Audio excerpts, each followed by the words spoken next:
Aries Risings, February 2023 is a month of starting out inward and ending up way coming out of your shell. If you're excited to dive into what you can expect for this February 2023, make sure to like, subscribe, and hit the notification bell so that you are always up to date with what the stars have in store for you. Hi, if you're new here, I'm Maren. I'm using the tropical zodiac with Western Hellenistic techniques, including whole sign houses for this video. From the 3rd to the 4th, we start out the month with the sun in your 11th house squaring Uranus in your 2nd house. There's a focus on people that are networking or in your social group of friends who may be acting erratically and causing some financial difficulty for you. So do not be surprised if people that you're associated with, but aren't really your close group of friends, but more of a network, are leading to some decisions that make finances challenging for you for the next few weeks ahead. From the 4th to the 5th, Venus in your 12th house will square Mars in your 3rd house. This shows that your mental health and your spiritual practices are going very well. It's a very solid mental health or spiritual month for you. At the same time, you might feel like you have to get a lot done, and this could be at odds with it because you're like, I want to chill, I want to settle down, and you have to get a lot done and you're running around and you're like, oh my god, I have to be so productive, I just want to meditate. Then on the 5th, there's a full moon in Leo happening in your 5th house. So there's a full moon on the 5th in your 5th house. Full moons are times of culmination, drama, or revealing things. And with it in your 5th house of romance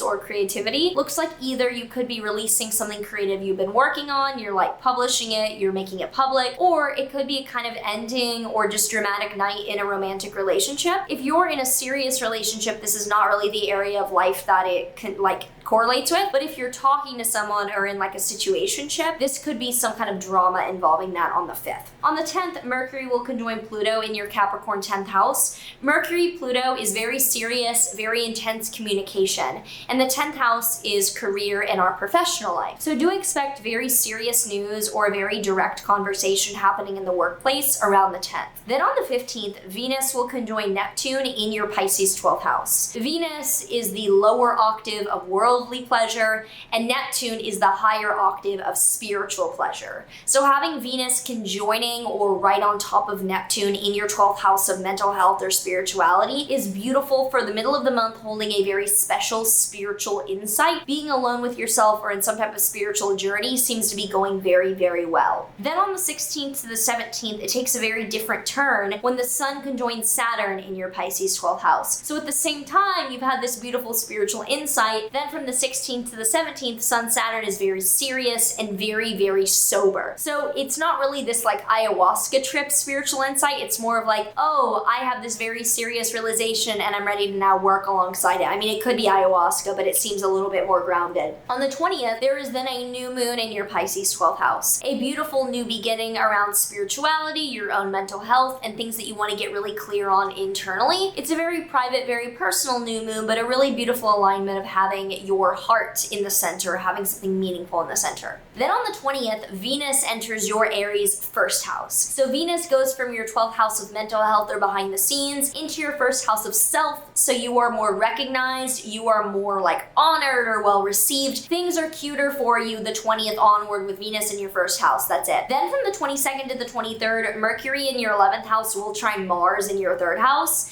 This is great for communicating with others on a networking sense, being productive. So you're getting a lot done, you're meeting and you're connecting with people in a very productive, very networking way. So the first half of the month has really beautiful energy around spirituality and your internal world. And in the last week or so, it really kicks off to be much more social as you come out of your shell.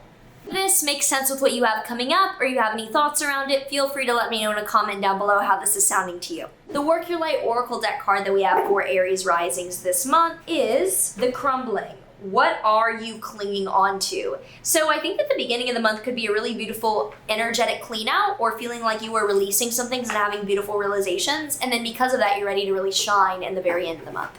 If you did enjoy this, make sure that you like, subscribe, and feel free to share this video if you know someone that this could help out. In the meantime, enjoy your February, enjoy this more chill, nice month ahead, and I will see you next month. There is one